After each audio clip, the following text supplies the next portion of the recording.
Thank you very much for coming along, and it was officially Social Enterprise Day yesterday, but it is part of Global Entrepreneurship Week. So we're celebrating as a trust today. I'm really grateful for those of you who have attended, and we've got a really interesting morning. And I'm just going to introduce Andrew Donald, the Chief Executive of NHS Birmingham East and North. But before I do, some general housekeeping. There's tea and coffee, so feel free to help yourself with water. Toilets at the end of this corridor, and then turn left, and then the kind of ladies and gentlemen toilets are just there. And if there's no expected fire alarm, so if there is one, follow myself and we'll kind of join at the reception, and then we'll leave by the stairs, and we won't be using the elevators. Okay, thank you very much for coming in. I'll introduce Andrew Donald. Okay, great. Thanks, Eleanor. Morning, everybody. There's no slides. I've got about 15 minutes just to set the morning off. I think the first thing I've got to say, though, is David Cameron's got it right, hasn't he? Because 1 million people employed in social enterprise at the moment, but with the big society and his ideas about that, he's wanting an explosion in entrepreneurship and local people involved in providing services, but also running services. And I think this morning's really an excellent idea, because there's lots of people and lots of interest out there around how can we turn what we do at the moment into a more locally owned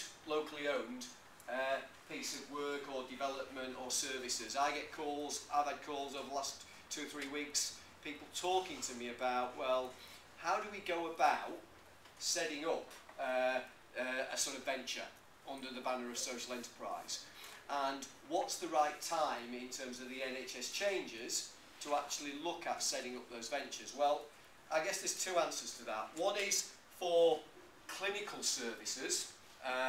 There is the whole right to request model, and as some of you will know, we've got a piece of work going on in the PCT with John Taylor Hospice, where John Taylor Hospice have worked very hard, and hopefully we're working with them to try and get them to the point where they can become a social enterprise, and we're pretty close to that sort of the point where we make that decision, and that will be a really important point for us. So that's one area. The other area, as you know, over the last 12 months we've been supporting Eleanor in her work. Eleanor was the first social entrepreneur in residence within a primary care trust. There are now a couple of you now, aren't there? And there's going to be 6 in the future. And that was about doing 2 things. That was one about getting people to understand how entrepreneurship can work in the NHS.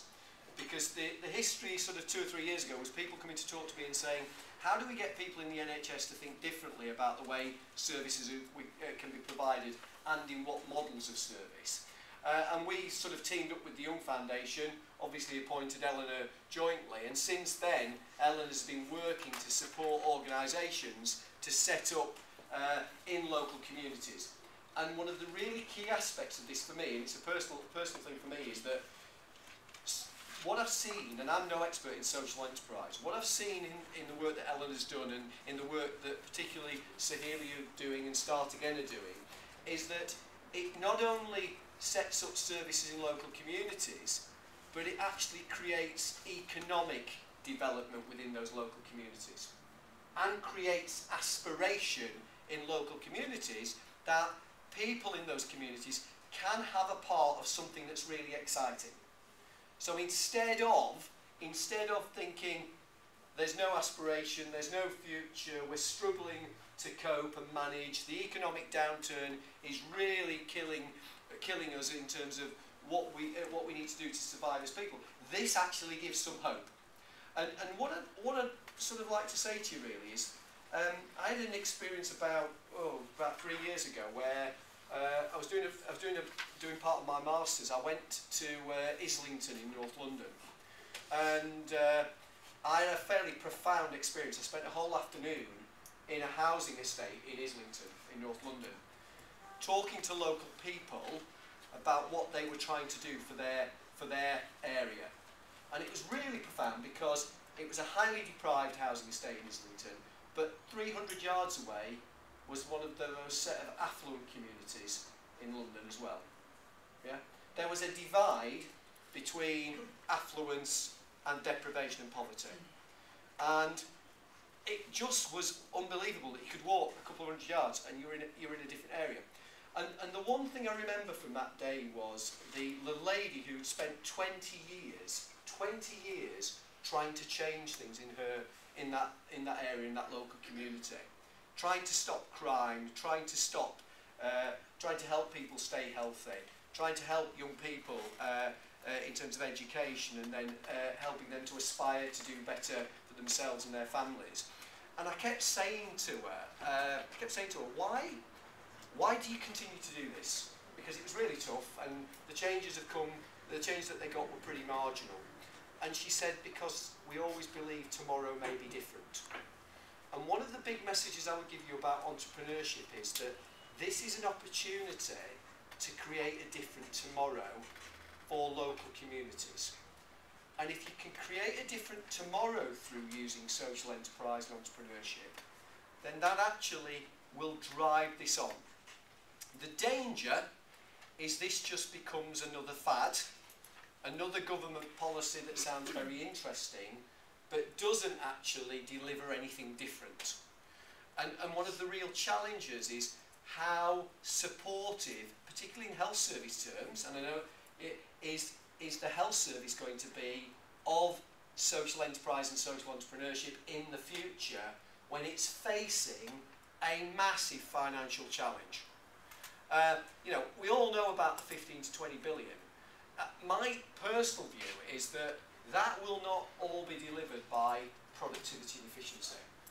That will be delivered by having to look at services across the board and say, what don't we provide anymore, and what we provide more of. If we can look at new models of delivering services through social enterprise, that actually might help us deliver the sort of productivity and efficiency challenge. So we actually take slices of services, or slices of managers providing services, or people from public health providing services, and we provide them to different people in a different way. So they are much more lean and mean, they're much more efficient, and actually that means you can do more with the money that we've got in the health service at this point in time, because there is no more money. There is no more money. But we've got to get support to be able to do that. And I worry, and I do share this with you, I worry personally that this Eleanor was seen, and the work we've done on social enterprise was seen by a lot of people as another Andy Donald innovation, because he fancied doing something different and he likes doing exciting things. Okay? Actually, it's not that. I come from a sort of rationale that says we've got to do things differently, because if we don't do things differently, we'll never improve the health of the population. And one of the things that is clear to me is that we spend all our money on treatment and we do no work preventing things happening. And frankly, the prevention of things happening is where we're going to actually create the efficiencies, not in continuing to treat people. And we've got to get communities involved in looking after themselves. And the only way we get them to look after themselves is perhaps create an environment where they're involved in enterprise. And if we can do that, we create a different movement, and the communities will drive this. Communities need to drive this, not health service professionals, communities. And if we get communities to drive it, it will change the nature of the way things happen in the NHS forever, and in social care as well. But we're a long way from that yet, but we've got some real nuggets of work that's been going on. And I always use, and I'm no expert, but I always use the start again example. So here's a great example as well, but I use the start again example because mental health, people who receive mental health is a marginalised area. It's a bit of a Cinderella service. And one of the things about mental health is that if we don't stop things happening, people end up in very expensive packages of care within mental health. You know, some specialist mental health packages of care can be a £250,000 a year for one person. Yeah. If we can do preventative work in mental health, and remember the statistics, the research tells us about people who are going to have a mental health problem over the period of their life is pretty high, we actually avoid those packages of care. Now, if you avoid it for one person, you know, and I know what we're commissioning Start Again to do, we've just paid for Start Again 4 times over by one person staying out of having a serious and enduring mental health problem. And the sort of feel I have for it is that we're at the start of something that we need to keep going, even with all the changes. The danger is, with all the changes, we all batten down the hatches, think it's all about ourselves, we'll look after ourselves because it's important, because our jobs and our livelihoods, but we forget about everything else. And that's the real danger of all the changes, and we've got to stay focused on trying to deliver for our communities something different, even in a time when the PCT is not going to exist in a couple of years. And the challenge is, how do we transfer this sort of thing, the social entrepreneurship, the social enterprise idea, the big society idea, to our new commissioners, to our general practitioners? How do we get them to understand that actually commissioning services from a social enterprise is actually the right thing to do? And it's something that they really need to consider. So there are lots of questions, and the sort of one thing I'd sort of finish with really is that it's a bit of a challenge really. We've given, and I'll say this, and I know there's a couple of people in the audience, we've given John Taylor Hospice a really hard time over the last 8 or 9 months. A really hard time. And the reason we've given them a hard time is because we're interested in making sure the staff are safe in moving into a new organisation. But also, a hard time to see, are they up for it? Yeah? Are they really up for the challenges that they're going to face in a new organisation?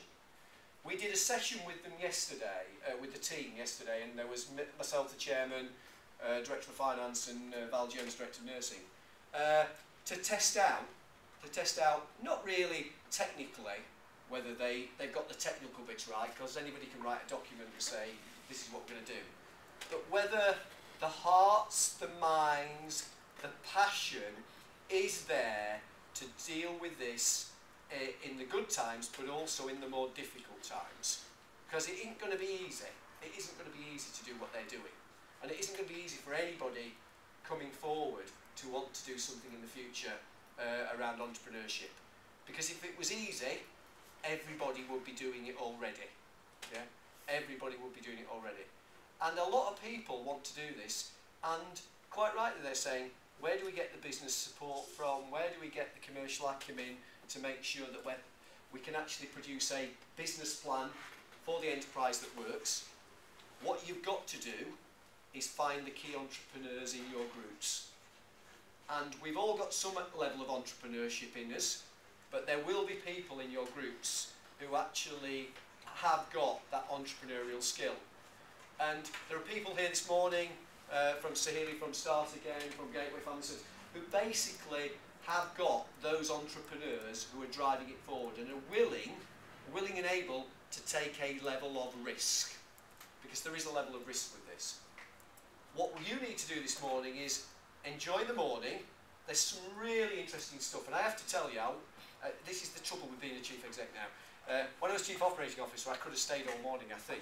Now I'm chief exec, I've got to go and sort out a £7 million financial problem.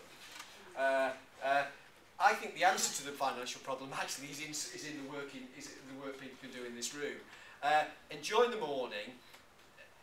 Listen really carefully to what people are saying about what's been going on, and then start to think about it and go and have conversations back in your groups, your people, about what you've heard. But think very carefully then about, well, is that something that we can think about doing in the future, and is that something we can start working on now? And if you can, then it's something that you should really consider, because there is going to be a lot of support, and social entrepreneurship and the big society is having its moment. And the one final thing I'd say to you, everything in the health service has its moment, everything in government policy has its moment. The only question I've always got is, how long will the moment last? Because things come and go. Therefore, the moment may only be a short window of opportunity that you are able to jump through, whilst the coalition government are really keen on this. It may be longer, I don't know. But you've always got to be aware that situations change, policies change, because of things that happen. So just think about that. But I hope you enjoy the morning. I'm sure Eleanor's got lots of things planned for you. I've seen the agenda and it looks really exciting, and I'm just sorry I can't be here for the rest of the morning. But thanks very much anyway. Okay, enjoy the morning.